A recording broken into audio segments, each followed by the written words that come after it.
Hoje você vai entender por que faz mais de 20 anos que o Brasil é um verdadeiro pioneiro na produção de biocombustíveis. Olha só, eu precisava de 5 litros de caldo de cana e se der uns pedacinhos de cana também é para um vídeo da internet. Se você não sabe o que são biocombustíveis, são combustíveis feitos a partir de matéria orgânica, seres vivos mesmo.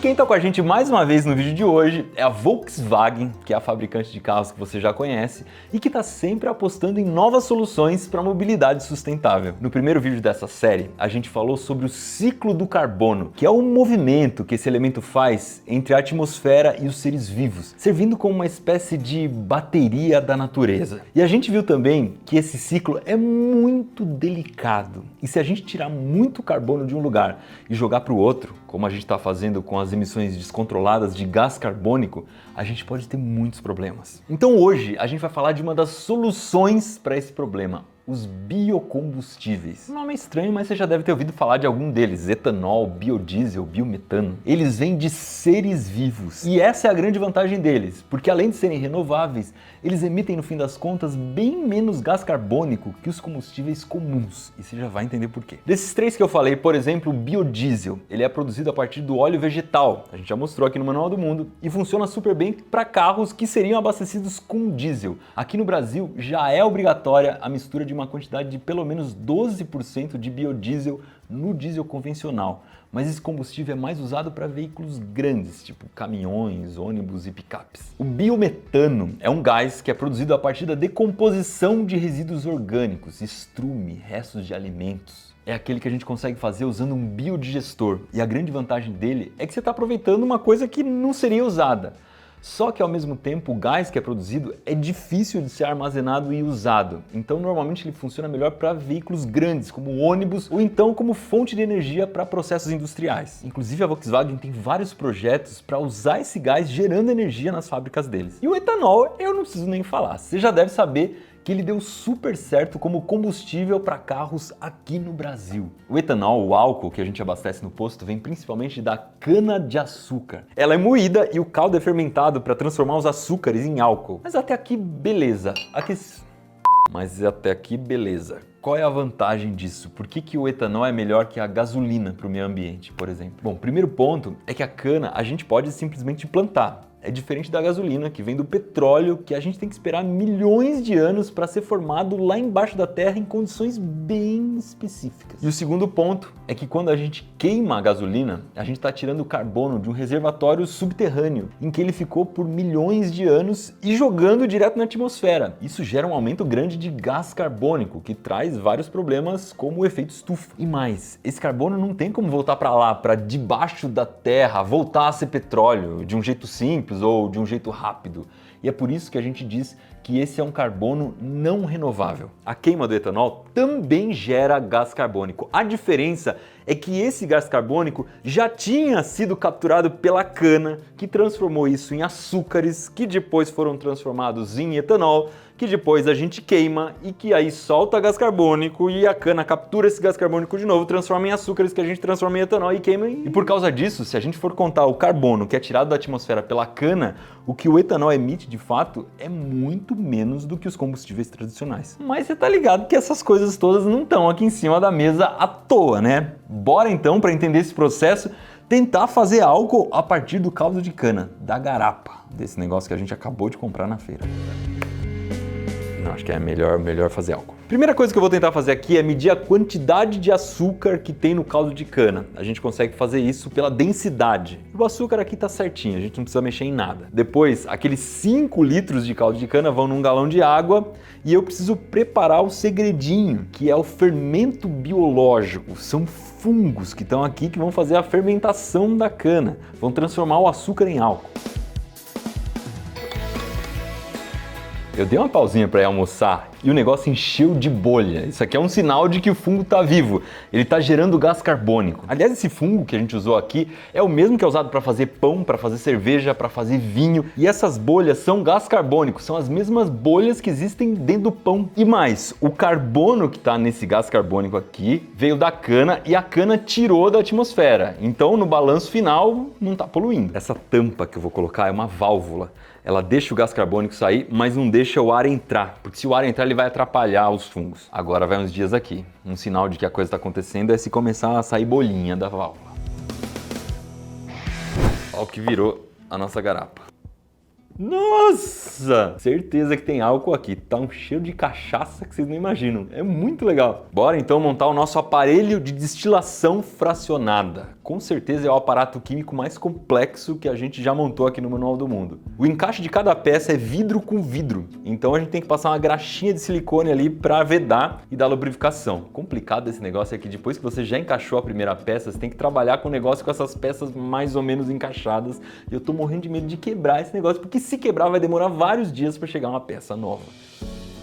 Vamos entender agora o que a gente está fazendo aqui, né? Primeira coisa, aqui embaixo a gente tem uma manta de aquecimento. Por que a gente não poderia usar um bico de Bunsen aqui embaixo e esquentar esse negócio com fogo? Porque a gente está destilando álcool, né? Não vamos misturar álcool com fogo aqui. O caldo de cana fermentado foi colocado dentro de um balão de fundo redondo. Lá dentro eu joguei uns pedacinhos de cerâmica quebrada. Isso garante que isso aqui não começa a ferver de uma hora para outra. Funciona mais ou menos que nem aquelas leiteiras antigas que tem um funil dentro que você não deixa o leite sai tudo de uma vez. No momento em que isso aqui começar a ferver, a água e o álcool vão evaporar ao mesmo tempo. Então a gente tem aqui uma coluna de fracionamento que vai fazer a água condensar aqui. Então isso aqui serve para que a gente tire a maior parte possível de água e só o álcool continue no caminho. Logo em cima a gente tem um termômetro, porque se esquentar demais a água vai passar, então é legal a gente controlar a temperatura. E finalmente chega o condensador, que é onde o álcool que estava no estado gasoso vai passar para o estado líquido. A gente tem duas mangueiras nele, porque aqui vai correr água. Então a água garante que isso aqui fique frio o tempo todo. E você pode ver que lá dentro tem um tubo menorzinho, que é por onde vai passar o vapor. No fim das contas, se tudo der certo, o álcool vai começar a cair nesse segundo balão de fundo redondo. Desejem-me boa sorte.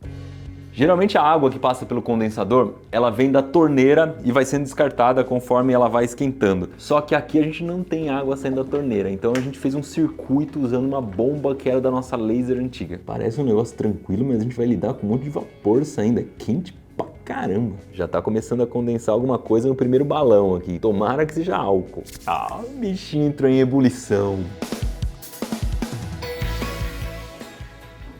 A água já começou a condensar aqui, olha que coisa linda. As primeiras gotas aqui, que coisa doida. Tá 78 graus aqui em cima, isso é muito bom porque é o ponto de ebulição do álcool. Isso quer dizer que a maior parte do vapor que tá subindo aqui é álcool. Olha que bonito, o líquido vai brotando, parece que ele surge do nada. Esse processo que a gente está fazendo aqui é praticamente a mesma coisa de fazer cachaça. Claro que na cachaça vai ser usada uma levedura específica, tem uma série de cuidados com a limpeza e tudo mais. E também na bebida acaba indo muita água junto. O que a gente quer aqui é o álcool puro. Então é muito provável que não dê para beber isso aqui. A concentração de álcool deve estar muito alta, eu espero. Praticamente parou de pingar na temperatura que o álcool evapora, então a gente não pode deixar esquentar mais, senão vai começar a encher de água. Vamos ver o quanto rendeu e se o que tem aqui é álcool de fato. Primeiro teste é simples. Como a gente conhece muito bem o que a gente está destilando aqui, não tem o problema. Eu dar uma cheiradinha. Tem cheiro de cachaça. Dá uma limpadinha aqui na boca, senão vai um monte de silicone junto. 750 ml de caldo de cana, a gente tirou 55 ml de uma coisa que eu acho que seja álcool. A gente tem um instrumento aqui para medir isso. Isso aqui é um alcômetro, é um instrumento feito para medir a quantidade de álcool que tem na água. Então, se o que a gente destilou aqui é praticamente água, a gente vai descobrir agora. O que está nesse vidrinho é o que a gente destilou antes de gravar, que a gente fez um teste, tá? Mas também eu não sei no alcômetro quanto deu de álcool nisso aqui. No total, ó, a gente tem 100 ml desse álcool caseiro. Pelo cheiro, eu chutaria que a gente tem pelo menos uma concentração mais forte do que cachaça, que é mais ou menos 40%. Rapaz do céu! 78, 77% de álcool. Isso aqui já é mais forte do que o álcool 70 que a gente compra na farmácia. E se ele tá forte assim, o bicho tem que pegar fogo fácil. Vamos acender esse negócio longe de todo o aparato que tá todo cheio de álcool, né? Que coisa linda, vamos combinar, vai. Imaginar que isso veio daquele caldo de cana que eu tomei no começo do vídeo é muito louco. Se isso aqui não vale um joinha, eu não sei o que vale. Funcionou, temos um etanol que não é 100%, mas pega muito bem fogo.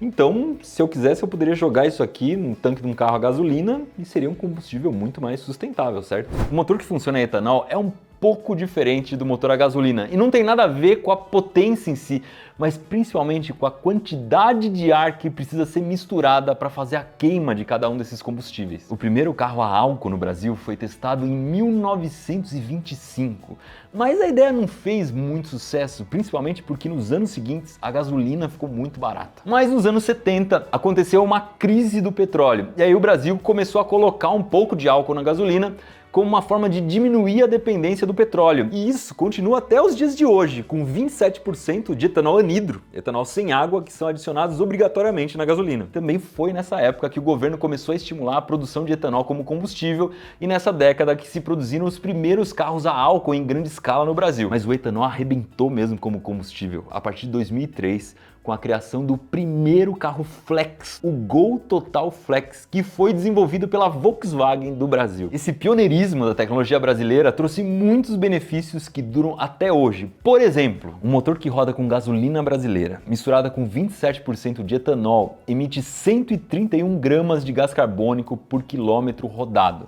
Dá o equivalente a essa pilha de moedas que eu tenho aqui na minha mão. Uma coisa importante, nisso a gente está considerando todas as emissões do poço à roda, ou seja, não só as emissões da queima do combustível em si, mas de toda a produção, distribuição dele e tudo mais. Se esse mesmo carro for abastecido com etanol puro, ele passa a emitir 37 gramas de gás carbônico por quilômetro. Para você ter uma ideia da diferença, olha só a pilhinha de moedas equivalente ao gás carbônico emitido pelo etanol puro e pela gasolina com um pouquinho de etanol. A estimativa é que com o uso do etanol nos carros flex, o Brasil já tenha deixado de emitir 600 milhões de toneladas de gás carbônico na atmosfera. Isso dá mais ou menos 100 vezes o peso da maior pirâmide do Egito. Fala a verdade, vai. É impressionante a diferença que uma tecnologia tão importante quanto essa pode fazer ao longo prazo. Por isso eu queria agradecer de novo a Volkswagen por ter ajudado a gente a contar essa história.